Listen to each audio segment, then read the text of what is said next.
Hello दोस्तों, हम लोग देखेंगे कुछ कृषि से संबंधित प्रमुख उत्पादन और उनसे संबंधित क्रांतियाँ। तो सबसे पहले हम लोग देखेंगे हरित क्रांति को। हरित क्रांति की स्टार्टिंग के बारे में पूछते हैं तो सबसे पहले इसकी स्टार्टिंग होती है 1966 और 1967 में। ठीक है, इसकी स्टार्टिंग होती है और इसकी स्टार्टिंग कभी कभी पूछ लेता है कि किस काल में हुई थी या किस पंचवर्षीय योजना के दौरान हुई थी। तो जिस समय 1966 में हमारी योजनाएं बंद हो गई थी तो उसी समय इसकी स्टार्टिंग होती है। हालांकि एक वर्षीय योजना उसमें चल रही थी, उस समय इसकी स्टार्टिंग मानी जाती है। जैसे एग्जाम्पल के तौर पे सबसे पहले 1951 से लेके 1956 तक हमारी पहली पंचवर्षीय योजना चलती है। 56 से लेके 61 तक दूसरी चलती है और 61 से लेके 66 तक तीसरी पंचवर्षीय योजना चलती है। और उसके बाद जब पंचवर्षीय योजना में ब्रेक लगाया जाता है या फिर 3 साल के लिए जब ब्रेक लिया जाता है तो 66 से लेके 69 तक ब्रेक रहता है। उसी दौरान इसकी स्टार्टिंग होती है।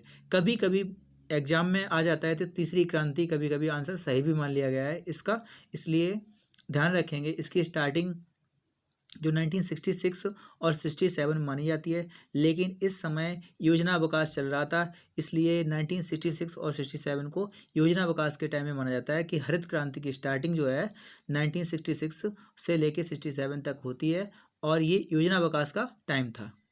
अब बात आती है तो हरित क्रांति हुई किसके लिए थी। तो हरित क्रांति सबसे पहले खाद्यान्न उत्पादन में इसका प्रभाव पड़ता है गेहूं और चावल के लिए। इसकी स्टार्टिंग बेसिकली विश्व में मैक्सिको से होती है, लेकिन हमारे यहाँ इसके जनक कौन थे तो डॉक्टर M.S. स्वामीनाथन थे।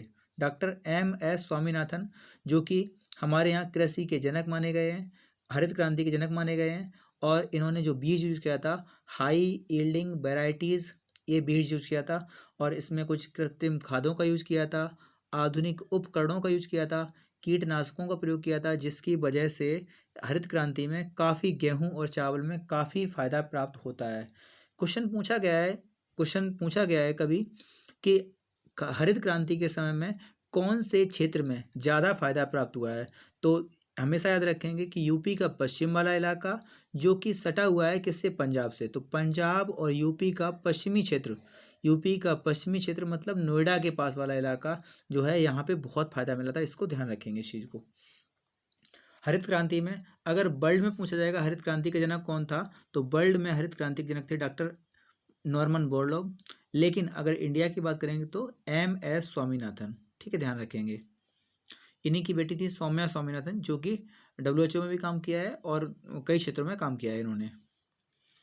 1960 में इसकी स्टार्टिंग होती है मैक्सिको से। कहाँ से? मैक्सिको से।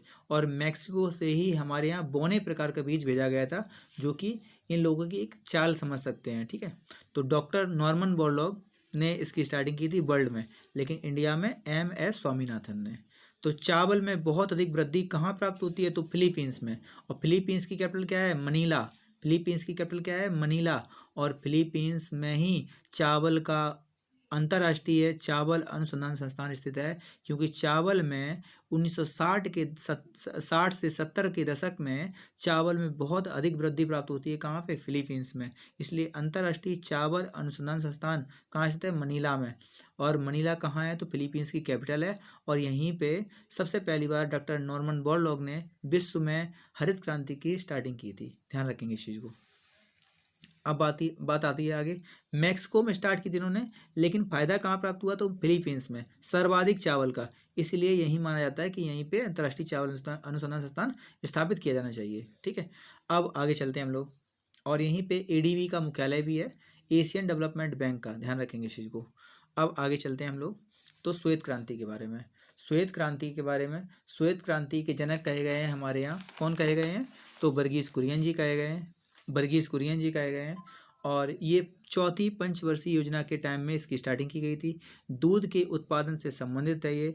1966 से लेकर 70 तक की योजना चलाई गई थी, जिसके बाद 70 में एक ऑपरेशन चलाया गया, ऑपरेशन फ्लड, जो कि अगर FLOOD हो जाएगा तो बाढ़ से संबंधित हो जाएगा, लेकिन FLUID हो जाएगा ऑपरेशन फ्लड तो आ जाएगा किसके लिए? दुग्ध के लिए आ जाएगा। ठीक है, हाँ। और इसी समय जो आनंद मिल्क यूनियन लिमिटेड, जिसको अमूल बोलते हैं, ठीक है, अमूल, इसके संस्थापक भी वर्गीज कुरियन जी ही हैं। ठीक है। तो क्रांति, इसका जो आनंद मिल्क यूनियन में देखा गया था, बहुत अधिक दूध की एक तरीके से फ़ायदा होता है यहाँ पे। और इसका बड़ा एग्जांपल क्या है, अमूल आज भी स्थापित है, इस चीज़ को देख सकते हैं। अमूल की सारी चीज़ें आती हैं, जितनी भी मिल्क प्रोडक्ट्स हैं सारे अमूल के आते हैं, आप लोग जानते हैं इस चीज़ को, ठीक है। और दुग्ध उत्पादन में इसके बाद, श्वेत क्रांति के बाद दुग्ध उत्पादन में इंडिया को टॉप रैंकिंग में वर्गीज कुरियन जी ने पहुँचा दिया था, ठीक है। अब आप लोग ध्यान करेंगे, कुछ क्वेश्चंस को देखेंगे तो 2 क्वेश्चन बहुत अधिक बनते हैं। भारत में श्वेत क्रांति के जनक किसे कहा गया है, तो वर्गीज कुरियन जी को। और मिल्क मैन ऑफ इंडिया किसे कहा जाता है, तो भी वर्गीज कुरियन जी को ही ध्यान रखेंगे, ठीक है। अब हरित क्रांति किस समय थी, तो खाद्यान्न से। और इसको सबसे पहले स्टार्टिंग कहाँ किया गया था विश्व में, मैक्सिको में। डॉक्टर नॉर्मन बोरलॉग इसके संस्थापक थे, ठीक है। और इसके बाद श्वेत क्रांति की बात करेंगे तो इसके जनक कौन थे, तो वर्गीज कुरियन जी थे। 1970 में ऑपरेशन फ्लड चलाया गया था। अब आगे चलते हैं हम लोग, ठीक है। आगे चलेंगे अगर हम लोग, तो सबसे पहले हम लोग देखेंगे पीली क्रांति। कौन सी क्रांति, पीली क्रांति, ठीक है। पीली क्रांति तिलहन के उत्पादन से संबंधित थी। किसके, तिलहन के उत्पादन से संबंधित थी। इसी को येलो रिवॉल्यूशन भी बोलते हैं, ठीक है। किससे संबंधित थी, तिलहन के उत्पादन से संबंधित थी ये। इसके बाद हम लोग चलेंगे कहाँ पे, हम लोग चलेंगे इसके बाद, पीली क्रांति तिलहन के क्षेत्र में फ़ायदा पहुंचाती है और सबसे ज़्यादा इसका फ़ायदा राजस्थान के क्षेत्र में प्राप्त हुआ था, इसीलिए राजस्थान को पीली क्रांति का गढ़ भी कहा जाता है। फसलें, सरसों इसमें फ़ायदा मिलता है, तिल को फ़ायदा मिलता है, सूरजमुखी को फ़ायदा मिलता है, अलसी और मूंगफली और सोयाबीन, इन सभी फसलों में बहुत फ़ायदा मिलता है, क्योंकि इनसे सभी से तेल भी प्राप्त होता है, ध्यान रखेंगे, ठीक है। इसके जनक कौन थे, तो सैम पित्रोदा इसके जनक थे। 1986 और 87 में इसकी स्टार्टिंग होती है, ध्यान रखेंगे। पीली क्रांति तिलहन के क्षेत्र से संबंधित थी, इसके जनक थे सैम पित्रोदा, और जितने भी तेल वाली चीज़ें हैं इससे संबंधित हैं, ध्यान रखेंगे। आगे बढ़ते हैं तो नीली क्रांति देखेंगे, ब्लू रिवोल्यूशन। नीली क्रांति, ब्लू रिवोल्यूशन, इसका फायदा मिला था मत्स्य के क्षेत्र में, ठीक है, मत्स्य के क्षेत्र में। और हमारा सबसे पुराना पुराण कौन सा है, मत्स्य पुराण है, ध्यान रखेंगे इस चीज़ को। नीली क्रांति किससे संबंधित है, तो मत्स्य उत्पादन से संबंधित है, ध्यान रखेंगे इस चीज़ को। 1985 से लेके 1990 तक इसकी स्टार्टिंग की गई थी। और इसके जनक कौन है, तो अरुण कृष्णन जी इसके जनक हैं, ध्यान रखेंगे इस चीज़ को, ठीक है। अब नीली क्रांति को बढ़ाने में सहायता मिली थी FFDA, जो फिश फार्मर डेवलपमेंट एजेंसी थी, इसकी वजह से इसको फायदा काफ़ी प्राप्त हुई थी। गुलाबी क्रांति गुलाबी क्रांति झींगा मछली और प्याज, झींगा मछली और प्याज के क्षेत्र में फ़ायदा पहुंचाया था इसने काफ़ी, इसी को पिंक रेवोल्यूशन बोलते हैं। इसके जनक थे दुर्गेश पटेल जी। भारत संसार का सबसे बड़ा झींगा निर्यातक देश है, ध्यान रखोगे इस चीज़ को। अब आती है लाल क्रांति, रेड रिवॉल्यूशन। इससे फ़ायदा पहुंचता है मांस और टमाटर क्षेत्र में। मांस की मंडी किसको बोलते हैं, सिकागो को बोलते हैं, ध्यान रखेंगे इस चीज़ को। टमाटर में कौन सा अम्ल प्राप्त होता है, इसका आंसर आप लोग कमेंट में देंगे। हाँ, लाल क्रांति के जनक कौन थे, तो विशाल तिवारी जी थे, ठीक है। लाल क्रांति के जनक कौन थे, विशाल तिवारी। अब आगे चलते हैं तो स्वर्ण क्रांति, जिसको गोल्डन रिवॉल्यूशन भी बोलते हैं, एक किससे संबंधित थी, तो बागवानी के क्षेत्र संबंधित थी। इसमें शहद और फल के उत्पादन में बहुत अधिक फायदा प्राप्त होता है, ध्यान रखेंगे इस चीज़ को। इसके जनक कौन थे, इसके जनक थे निरपक्ष तुतेज, निरपक्ष तुतेज, ठीक है। अब हम लोग आगे देखेंगे, एक बार देखेंगे रिवीजन के तौर पे। पीली क्रांति तिलहन से संबंधित थी, सैम पित्रोदा जी इसके जनक थे। नीली क्रांति मत्स्य से संबंधित थी, अरुण कृष्णन जी इसके जनक थे। गुलाबी क्रांति प्याज और झींगा मछली से संबंधित थी। हाँ, एक बात ध्यान रखेंगे, प्याज अनुसंधान संस्थान कहाँ स्थित है, तो नागपुर में स्थित है। जनक कौन थे, दुर्गेश पटेल जी थे इसके। लाल क्रांति मांस और टमाटर से संबंधित है। मांस की मंडी शिकागो को बोलते हैं, और शिकागो में 1893 में अपने विवेकानंद जी ने बहुत अच्छा भाषण दिया था, ध्यान रखेंगे इस चीज़ को। जनक कौन थे, विशाल तिवारी जी। अब आते हैं स्वर्ण क्रांति में, गोल्डन रिवॉल्यूशन, जो कि बागवानी से संबंधित थी। शहद और फल से संबंधित जितनी भी चीज़ें थी इसमें बहुत फायदा मिला था, और इसमें निरपक्ष तुतेज जी इसके जनक थे। अब आगे बढ़ते हैं हम लोग। हाँ,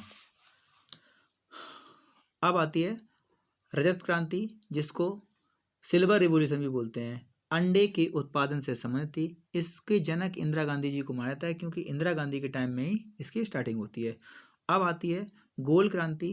गोल क्रांति में इसी को बोलते हैं राउंड रिवॉल्यूशन। गोल क्रांति किससे संबंधित है, तो आलू होते हैं गोल, याद कर सकते हैं। आलू के उत्पादन से संबंधित थी। धूसर क्रांति, इसी को बोलते हैं ग्रे रिवॉल्यूशन। धूसर क्रांति को ही क्या बोलते हैं? Grey revolution. ये उर्वरक से संबंधित थी। कभी कभी सीमेंट लिखा मिल जाएगा तो वो भी ध्यान रखेंगे इस चीज़ को। काली क्रांति, इसी को बोलते हैं ब्लैक रिवॉल्यूशन। ये पेट्रोलियम से संबंधित थी। काली क्रांति, ब्लैक रिवॉल्यूशन, इसी को ये पेट्रोलियम से संबंधित थी। ठीक है, ध्यान रखेंगे इस चीज़ को।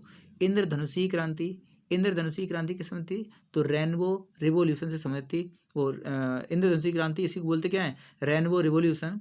सभी क्रांतियों के विकास के लिए, जितनी क्रांतियां हुई हैं इन पे सभी पे देख रेख करने के लिए इंद्रधनुषी क्रांति का आविष्कार किया गया था, मतलब चलाई गई थी। अब आगे चलते हैं। बादामी क्रांति, बादामी मसाला समिति, मसालों का रंग कैसा होता है? बादामी रंग ही होता है, याद कर लीजिए। तो बादामी क्रांति मसाला उत्पादन से संबंधित। मसालों का शहर किसे बोलते हैं? मसालों की बगीचा किसको बोलते हैं? आप लोग कमेंट में आंसर जरूर बताना। अमृत क्रांति नदी जोड़ो परियोजना से संबंधित थी, जो कि अटल जी ने इसको स्टार्ट किया था। अमृत क्रांति, ध्यान रखेंगे इस चीज़ को। ठीक है। सनराइज या फिर सूर्योदय क्रांति, सनराइज या फिर सूर्योदय क्रांति की संबंधित थी, तो इलेक्ट्रॉनिक के उद्योग से संबंधित थी। ठीक है, ध्यान रखेंगे। हाँ, सन या लाइट कैसे निकलती है? तो इलेक्ट्रॉनिक के माध्यम से निकलती है। सिंपल से याद कर लेंगे इस चीज़ को कि सनराइज या सूर्योदय क्रांति की संबंधित थी, तो इलेक्ट्रॉनिक के उत्पादन से संबंधित थी। ठीक है, ध्यान रखेंगे इस चीज़ को। अब आती है गंगा क्रांति। गंगा क्रांति, गंगा कैसी है? निर्मल है, तो ये भ्रष्टाचार के खिलाफ होंगे। तो भ्रष्टाचार के खिलाफ सदाचार पैदा करने हेतु कौन सी क्रांति चलाई गई थी? गंगा क्रांति। गंगा निर्मल होती है, भ्रष्टाचार के खिलाफ इसका काम है, ध्यान रखेंगे इस चीज़ को। ठीक है, इसमें सारे पापियों के पाप धुल जाते हैं, लेकिन तो गंगा भी गंदी हो चुकी हैं, ध्यान रखेंगे। हाँ, और गोल्डन फाइबर क्रांति, गोल्डन फाइबर क्रांति, गोल्डन फाइबर क्रांति चली थी जूट के उत्पादन से संबंधित। गोल्डन फाइबर क्रांति जूट के उत्पादन से संबंधित थी। सिल्वर फाइबर पूछ लेंगे तो कपास के लिए, इसी को कभी कभी वाइट गोल्ड क्रांति भी बोलते हैं, जो कि सिल्वर फाइबर क्रांति चली थी उसको। अब आती है सैफरॉन क्रांति। सैफरॉन आप जानते हैं, सैफरॉन तो केसर को बोलते ही हैं, तो ध्यान रखेंगे सैफरॉन क्रांति मतलब केसर से संबंधित। ठीक है, ध्यान रखेंगे। और केसर सबसे ज़्यादा कहाँ होती है? तो जम्मू एंड कश्मीर में। कहाँ होती है? जम्मू एंड कश्मीर में, ध्यान रखेंगे।